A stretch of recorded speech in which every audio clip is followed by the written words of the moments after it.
حضرت عثمان بن عفان رضی اللہ عنہ، حضرت علی بن طالب رضی اللہ عنہ،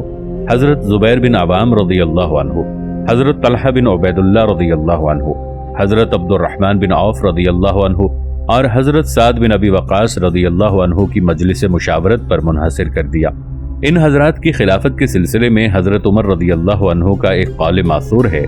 کہ میں نے ان لوگوں سے زیادہ کسی کو خلافت کا حقدار نہیں پایا کہ رسول اللہ صلی اللہ علیہ وآلہ وسلم تحین حیات ان سے خوش رہے۔ ان میں سے جس کسی کو بھی خلیفہ بنایا جائے وہی میرے بعد خلیفہ ہوگا۔ اور ان 6 بزرگوں کا نام لینے کے بعد فرمایا، اگر خلافت سعد کو ملے تو انہیں دے دی جائے کہ میں نے سعد رضی اللہ عنہ کو کسی کمزوری اور خیانت کی بنا پر معزول نہیں کیا تھا۔ بصورت دیگر جس کو بھی اس خدمت کے لیے انتخاب کیا جائے مسلمانوں کو اس کی مدد کرنی چاہیے۔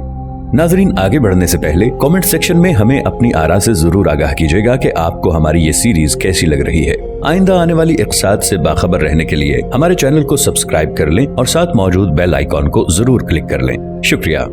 شورا کا قصہ اور یہ کہ حضرت عمر رضی اللہ عنہ نے ارباب خلافت کی نامزدگی کس طرح کی، علامہ طبری اور ابن اسیر نے اس کا حال اس طرح لکھا ہے۔ جب حضرت عمر رضی اللہ عنہ کو زخمی کر دیا گیا تو لوگوں نے ان سے کہا، امیر المؤمنین رضی اللہ عنہ، بہتر ہوتا اگر آپ کسی کو خلیفہ نامزد کر دیتے۔ حضرت عمر رضی اللہ عنہ نے جواب دیا، اگر ابو عبیدہ رضی اللہ عنہ زندہ ہوتے تو میں انہیں خلیفہ بنا دیتا، اور اگر میرا رب مجھ سے پوچھتا تو کہہ دیتا کہ میں نے تیرے نبی صلی اللہ علیہ وآلہ وسلم کو فرماتے سنا ہے کہ ابو عبیدہ رضی اللہ عنہ اس امت کے امین ہیں، اور اگر ابو حذیفہ رضی اللہ عنہ کے آزاد کردہ غلام سالم رضی اللہ عنہ زندہ ہوتے تو خلافت ان کے سپرد کر دیتا، اور اگر میرا رب مجھ سے پوچھتا تو کہہ دیتا کہ میں نے تیرے نبی صلی اللہ علیہ وآلہ وسلم کو فرماتے سنا ہے کہ سالم رضی اللہ عنہ اللہ تعالیٰ سے بہت محبت کرتے ہیں۔ ایک شخص نے کہا، عبداللہ بن عمر کے متعلق کیا خیال ہے؟ فرمایا، اللہ تجھے غارت کرے، بخدا میں اللہ سے اس بات کی خواہش کبھی نہیں کرتا، افسوس ہے تجھ پر۔ میں اس شخص کو خلیفہ کیسے بناؤں جو اپنی بیوی کو طلاق دینے سے عاجز رہا؟ وہ ہمارے نزدیک اتنا عقل مند نہیں کہ تمہاری زمام کار سنبھالے۔ یہ میرے لیے کوئی پسندیدہ بات نہیں ہوگی کہ میں اپنے کسی گھر والے کے لیے خلافت چاہوں۔ اگر یہ بھلائی ہے تو ہمیں حاصل ہو چکی، اور اگر برائی ہے تو اس کا ہم سے دور ہی رہنا اچھا ہے۔ خاندان عمر کا ایک ہی فرد محاسبے اور امت محمدی کی مسئولیت کے لیے کافی ہے۔ بہرحال میں نے اپنے نفس سے جنگ کی اور اپنی اولاد کو محروم کر دیا۔ اس کے بعد بھی اگر مجھے نجات مل جائے اور میں اس طرح چھوٹ جاؤں کہ نہ سزا ملے نہ جزا، تو یہ میری خوش قسمتی ہوگی۔ دیکھو، اگر میں کسی کو خلیفہ بناؤں تو بنا سکتا ہوں کہ جو مجھ سے بہتر تھے۔ حضرت ابو بکر رضی اللہ عنہ انہوں نے خلیفہ بنایا تھا، اور اگر نہ بناؤں تو یہ بھی ہو سکتا ہے کہ جو مجھ سے بہتر تھے حضرت صلی اللہ علیہ وآلہ وسلم، انہوں نے کسی کو اپنا قائم مقام نامزد نہیں فرمایا تھا، اور اللہ اپنے دین کو کبھی ضائع نہیں کرے گا۔ لوگ ان کے پاس سے چلے گئے۔ شام کو پھر آئے اور کہا، امیر المؤمنین، بہتر ہوتا آپ کوئی وصیت فرما دیتے۔ فرمایا، میں نے گفتگو کے بعد پختہ ارادہ کر لیا تھا کہ میں غار کروں اور تم میں سے کسی کو خلیفہ بنا دوں،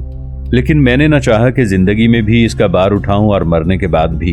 بس یہ جماعت تم پر مقرر کر دی گئی ہے جس کے متعلق رسول اللہ صلی اللہ علیہ وآلہ وسلم نے ارشاد فرمایا تھا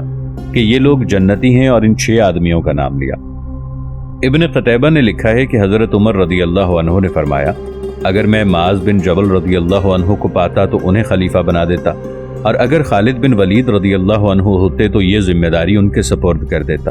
پھر حضرت عمر رضی اللہ عنہ نے رسول اللہ صلی اللہ علیہ وآلہ وسلم کی احادیث دہرائیں جو ان دونوں کے متعلق تھیں، اور کہا کہ اگر اللہ تعالیٰ ان سے دریافت فرمائے گا تو وہ یہ حدیثیں پیش کر دیں گے۔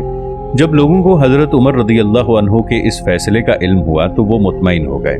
فاروق اعظم رضی اللہ عنہ نے ان حضرات کو بلایا جنہیں خلافت کی مجلس شورا کا رکن مقرر کیا گیا تھا، اور فرمایا، علی، میں تمہیں خدا کی قسم دیتا ہوں کہ اگر خلافت تمہیں مل جائے تو بنو ہاشم کو لوگوں کی گردن پر سوار نہ کر دینا۔ عثمان، میں تمہیں خدا کی قسم دیتا ہوں کہ اگر تم خلیفہ ہو جاؤ تو بنو ابی معیط کو لوگوں کی گردن پر سوار نہ کر دینا۔ سعد، میں تمہیں خدا کی قسم دیتا ہوں اگر خلافت کا فیصلہ تمہارے حق میں ہو تو اپنے رشتہ داروں کو لوگوں کی گردن پر سوار نہ کر دینا۔ اسی طرح دوسرے ارکان شورا کو بھی قسمیں دلائیں۔ پھر کہا، جاؤ مشورہ کر کے فیصلہ کرو۔ مسلمانوں کو نماز صہیب رضی اللہ عنہ پڑھائیں گے۔ حضرت عمر رضی اللہ عنہ چاہتے تھے کہ ان کے انتقال سے پہلے مشورت ختم ہو جائے، اور مسلمان اپنے لیے خلیفہ کا انتخاب کر لیں تاکہ وہ اپنی جان اسلام اور سلطنت کے انجام کی طرف سے مطمئن ہو کر جان آفریں کے سپرد کر دیں۔ چنانچہ انہوں نے اپنے صاحبزادے حضرت عبداللہ کو ارکان شورا میں شامل کر دیا تھا، لیکن وہ صرف شورا کے دوسرے ارکان اور حضرت عمر رضی اللہ عنہ کے درمیان ایک واسطہ تھے۔ حضرت عبداللہ بن عمر رضی اللہ عنہ فرماتے ہیں، لوگ کھڑے ہو کر مشورہ کرنے لگے۔ مجھے حضرت عثمان رضی اللہ عنہ نے 1 یا 2 بار مشورے میں شامل ہونے کی دعوت دی، لیکن بخدا میں اس میں شامل ہونا پسند نہیں کرتا تھا، کیونکہ میں جانتا تھا کہ ان کے معاملے میں ہوگا وہی جو والد نے کہا تھا، اور خدا کی قسم میں نے بہت ہی کم دیکھا ہے کہ ان کے ہونٹوں میں حق کے سوا کسی بات کے لیے جنبش پیدا ہوئی ہو۔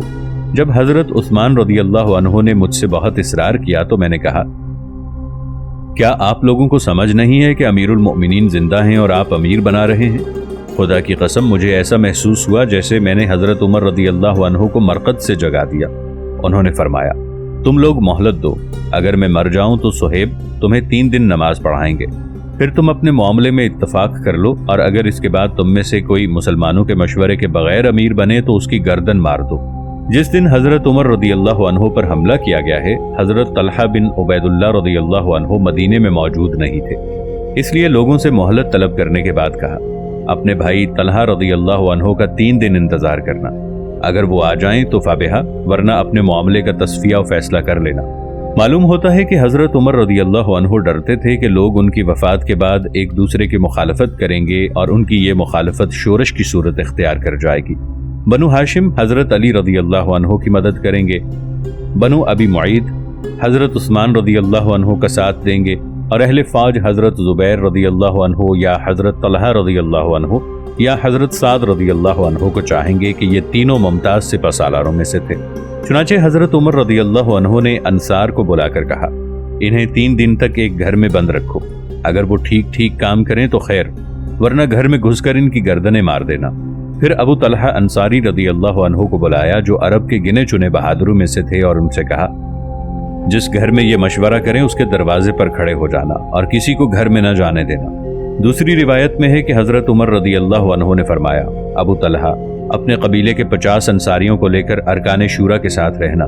میرا خیال ہے کہ یہ کسی ایک رکن کے گھر میں جمع ہوں گے، تم اپنے ساتھیوں کو لے کر اس گھر کے دروازے پر کھڑے ہو جانا اور کسی کو گھر میں نہ جانے دینا۔ ان لوگوں کو 3 دن سے زیادہ مہلت دینے کی ضرورت نہیں، اس دوران میں انہیں اپنے میں سے کسی کو ایک خلیفہ منتخب کر لینا چاہیے۔ یا اللہ، میری طرف سے تو ان کا نگران ہے۔ آپ کا کیا خیال ہے اگر حضرت عمر رضی اللہ عنہ ان 6 اشخاص میں سے کسی ایک کو بطور خود خلیفہ نامزد فرما دیتے تو مسلمان ان کے اس انتخاب کو بھی اسی طرح قبول کر لیتے جس طرح انہوں نے حضرت عمر رضی اللہ عنہ کی خلافت کے سلسلے میں حضرت ابو بکر رضی اللہ عنہ کے انتخاب کو قبول کر لیا تھا۔ اگر حضرت عمر رضی اللہ عنہ کو اس کا یقین ہوتا تو وہ تردد سے ہرگز کام نہ لیتے۔ ایک روایت میں ہے کہ حضرت عمر رضی اللہ عنہ نے فرمایا، ان لوگوں یعنی ارکان شورا کو ایک گھر میں پہنچا دو، اور جب یہ کسی شخص کے حق میں فیصلہ کر دیں تو ان کی مخالفت کرنے والے کی گردن اڑا دو۔ جب یہ لوگ فاروق اعظم رضی اللہ عنہ کے پاس سے چلے گئے تو فرمایا، اگر یہ شخص جس کی کن پٹیوں کے بال اڑے ہوئے ہیں حضرت علی بن ابی طالب رضی اللہ عنہ سے مراد ہے، امیر بنا دیا گیا تو یہ انہیں رستے پر چلا سکتا ہے۔ ان کے صاحبزادے نے فرمایا، امیر المؤمنین پھر آپ کے لیے کیا مانے ہے؟ فرمایا، میں پسند نہیں کرتا کہ زندگی میں بھی اس کا بوجھ اٹھاؤں اور مرنے کے بعد بھی، لیکن بعض لوگ اس روایت سے انکار کرتے ہیں اور کہتے ہیں کہ یہ سیاسی غرض کے تحت وضع کی گئی ہے۔ لیکن جو حالات حضرت عمر رضی اللہ عنہ کے سامنے تھے وہ انہیں مطمئن نہ ہونے دیتے تھے، اسی لیے انہوں نے لوگوں سے فرمایا تھا، اگر تم میں سے کوئی مسلمانوں کے مشورے کے بغیر امیر بننا چاہے تو اس کی گردن اڑا دینا۔ لوگوں نے حضرت عمر رضی اللہ عنہ کے بعد حضرت عثمان رضی اللہ عنہ کی خلافت پر اپنی رضامندی کا اظہار کر دیا اور چند برس گزر گئے، لیکن جب وقت نے طول کھینچا تو ان میں ناگواری پھیلنے لگی، یہاں تک کہ انہوں نے حضرت عثمان رضی اللہ عنہ کے خلاف شورش برپا کر کے انہیں شہید کر دیا۔ ان کی شہادت کے بعد مسلمانوں میں خانہ جنگی شروع ہو گئی جو کئی سال تک مسلسل جاری رہی۔ یہ خانہ جنگی ثابت کرتی ہے کہ حضرت عمر رضی اللہ عنہ اختلاف امت کے جس ہولناک انجام سے ڈرتے تھے اس میں کوئی مبالغہ نہ تھا، وہ اچھی طرح جانتے تھے کہ ان کے دلوں میں کیا کچھ ہے، اور انہیں اندازہ تھا کہ وہ قبائلی عصبیت جو بلاد عرب پر لوائے رسالت صلی اللہ علیہ وآلہ وسلم کے لہرانے کے بعد سے دم سادھے بیٹھی تھی، اسے پھر نئے سرے سے کھل کھیلنے کی چھٹی مل جائے گی، اور سلطنت کی وسعت اس کے پھیلنے اور بھڑکنے میں معین ہوگی، اسی لیے انہوں نے اس کا یہ علاج سوچا کہ خلافت کو 6 آدمیوں کی مجلس شورا پر منحصر کر دیا، اور موقع کی نزاکت کو دیکھتے ہوئے اس سے بہتر اور کوئی علاج ہو بھی نہیں سکتا۔ یہ علاج فاروق اعظم رضی اللہ عنہ کے بعد 10 برس تک کامیاب رہا، لیکن جن اسباب و عوامل نے حضرت عمر رضی اللہ عنہ کو خوفزدہ کر رکھا تھا، وہ اس دوران میں بھی طبیعتوں کو نفسانی اغراض پر ابھارتے رہے، اور نفسانی اغراض نے اکثر عقل و حکمت کے فیصلوں کو پامال کر کے وہی حالات پیدا کر دیے جو رسول اللہ صلی اللہ علیہ وآلہ وسلم کی وفات کے 25 برس بعد مسلمانوں کی زندگی میں پیدا ہو گئے تھے۔ حضرت عمر رضی اللہ عنہ نے صرف یہی نہیں کیا کہ خلافت کو ان 6 ارکان شورا میں منحصر کر دیا جن سے رسول اللہ صلی اللہ علیہ وآلہ وسلم تاحین حیات خوش رہے، بلکہ آئندہ ہونے والے خلیفہ کے لیے کچھ ایسے مستحکم سیاسی اصول بھی مرتب کر دینے چاہیے جن سے سلطنت کے معاملات درست رہیں اور اسلام کی عزت میں اضافہ ہو۔ اس سلسلے میں فاروق اعظم رضی اللہ عنہ نے فرمایا، میں اپنے بعد ہونے والے خلیفہ کو وصیت کرتا ہوں کہ وہ اللہ سے ڈرتا رہے، مہاجرین اولین رضی اللہ عنہم کے حقوق کی حفاظت کرے اور ان کا احترام ملحوظ رکھے، مفتوحہ ممالک میں رہنے بسنے والوں سے اچھا سلوک کرے کہ انہوں نے اسلام کی مدد کی ہے، دشمنوں پر غالب آئے ہیں اور مال جمع کیا ہے، صرف وہی کچھ ان سے لیا جائے جو ان کی ضرورت سے زائد ہو اور وہ خوشی سے دے دیں۔ انصار رضی اللہ عنہم کا خاص خیال رکھیں کہ انہوں نے بے گھروں کو گھر دیے اور ایمان کی حفاظت کی، ان کا احسان مانا جائے اور ان کی کوتاہیوں سے چشم پوشی کی جائے، عربوں سے خوش سلوکی کے ساتھ پیش آئیں کہ یہی لوگ اصل عرب اور مادہ اسلام ہیں، ان کے مالداروں سے زکوٰۃ وصول کر کے ان کے محتاجوں میں تقسیم کر دے، ذمیوں کے حقوق کا ہر طرح پاس کرے کہ وہ اللہ اور رسول اللہ صلی اللہ علیہ وآلہ وسلم کی ذمہ داری میں ہیں، ان سے جو وعدہ کیا گیا ہے اسے پورا کرے، ان کی طاقت سے زیادہ ان پر بوجھ نہ ڈالے اور ان کے دشمنوں سے جنگ کرے۔ اس روایت میں بعض مورخین حضرت عمر رضی اللہ عنہ کے اس قول میں اور اضافہ کرتے ہیں، یا اللہ، کیا میں نے پیام پہنچا دیا؟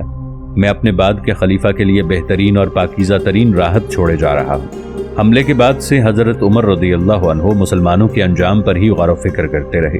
وہ چاہتے تھے کہ ان کے بعد ان کی ایسی کوئی اجتہادی رائے باقی نہ رہ جائے جس سے وہ مطمئن نہ ہوں اور جس کی صحت کا انہیں پختہ یقین نہ ہو۔ اس سے پہلے کلالہ کے متعلق فاروق اعظم رضی اللہ عنہ کی بات اور گفتگو ہم پہلے بتا چکے ہیں، جو اس مسئلے میں رسول اللہ صلی اللہ علیہ وآلہ وسلم اور ان کے درمیان ہوئی تھی، اور جس کے آخر میں رسول اللہ صلی اللہ علیہ وآلہ وسلم نے فرمایا تھا کہ سورۃ النساء کی آخری آیت کو کافی سمجھو، جس کا ترجمہ ہے، لوگ تم سے کلالہ کے معاملے میں فتویٰ پوچھتے ہیں، کہو وہ اللہ تمہیں فتویٰ دیتا ہے، اگر کوئی شخص بے اولاد مر جائے اور اس کی ایک بہن ہو تو وہ اس کے ترکے میں سے نصف پائے گی، اور اگر بہن بے اولاد مرے تو بھائی اس کا وارث ہوگا، اگر میت کی وارث 2 بہنیں ہوں تو وہ ترکے میں سے 2/3 کی حقدار ہوگی، اور اگر کئی بھائی بہنیں ہوں تو عورتوں کا کہرا اور مردوں کا دوہرا حصہ ہوگا۔ اللہ تمہارے لیے احکام کی توضیح کرتا ہے تاکہ تم بھٹکتے نہ پھرو، اور اللہ ہر چیز کا علم رکھتا ہے۔ اور حضرت عمر رضی اللہ عنہ کے آخری خطبے میں ہم ان کا یہ قول بھی نقل کر چکے ہیں کہ اگر میں زندہ رہا تو اس کے سلسلے میں ایسا فیصلہ کروں گا جسے قرآن پڑھنے والے اور نہ پڑھنے والے دونوں اپنے فیصلے کا مدار بنائیں گے۔ انہوں نے میراث میں دادا کے حصے کے متعلق اپنی ایک اجتہادی رائے اسی رات ایک ہڈی پر لکھی تھی جس کی صبح ان پر حملہ کیا گیا۔ جب انہیں یہ معلوم ہوا کہ زخم مہلک ہے تو اپنے صاحبزادے حضرت عبداللہ رضی اللہ عنہ سے فرمایا، وہ ہڈی لاؤ جس پر کل میں نے دادا کے حصے کا مسئلہ لکھا تھا۔ اس سے ان کا مقصد اپنی اس تحریر کو مٹا دینا تھا تاکہ ان کے بعد کوئی اسے حجت نہ بنا لے۔ حضرت عبداللہ رضی اللہ عنہ نے کہا، امیر المؤمنین، یہ کام آپ کی طرف سے ہم بھی کر سکتے ہیں۔ یہ کوئی آسان بات نہ تھی کہ حضرت عبداللہ رضی اللہ عنہ اپنے والد کو زخموں کی تکلیف میں مبتلا چھوڑ کر تحریر مٹانے بیٹھ جاتے، لیکن حضرت عمر رضی اللہ عنہ نہ مانے اور فرمایا نہیں، اور وہ اس وقت تک مطمئن نہ ہوئے جب تک ہڈی نہ آ گئی اور انہوں نے اپنی تحریر اپنے ہاتھ سے نہ مٹا دی۔ آپ کو یاد ہوگا کہ حضرت عمر رضی اللہ عنہ نے مسند خلافت پر قدم رکھتے ہی سب سے پہلے یہ حکم دیا تھا کہ مرتدین کے غلام ان کے رشتہ داروں کو واپس کر دیے جائیں، اور فرمایا تھا، میں پسند نہیں کرتا کہ عربوں میں غلامی کا رواج قائم ہو۔ فتوحات کی وسعت میں ان کے اس حکم کو بہت بڑا دخل تھا۔ مرتدین سب کے سب جزیرہ نما عرب کے رہنے والے تھے۔ عرب کے کچھ بطون و قبائل شام و عراق میں جا کر بس گئے تھے اور ان دونوں ملکوں کی لڑائیوں میں مسلمانوں کے ہاتھوں اسیر ہو گئے تھے۔ چنانچہ جب حضرت عمر رضی اللہ عنہ نے محسوس کیا کہ ان کا وقت آخر ہے تو عربوں کے اتحاد اور خود اعتمادی میں اضافہ کرنا چاہا اور بستر پر پڑے پڑے فرمایا، عرب کے قیدیوں میں سے جو میری وفات پائے وہ آزاد ہے۔ حضرت عمر رضی اللہ عنہ کا یہ ارشاد کوئی ایسا اجتہاد نہ تھا جس سے ان کی سابقہ رائے کی نفی ہوتی ہو، بلکہ ان کے اس حکم کی کہ میں پسند نہیں کرتا کہ عربوں میں غلامی کا رواج قائم ہو بڑی دور اندیشانہ تطبیق تھی۔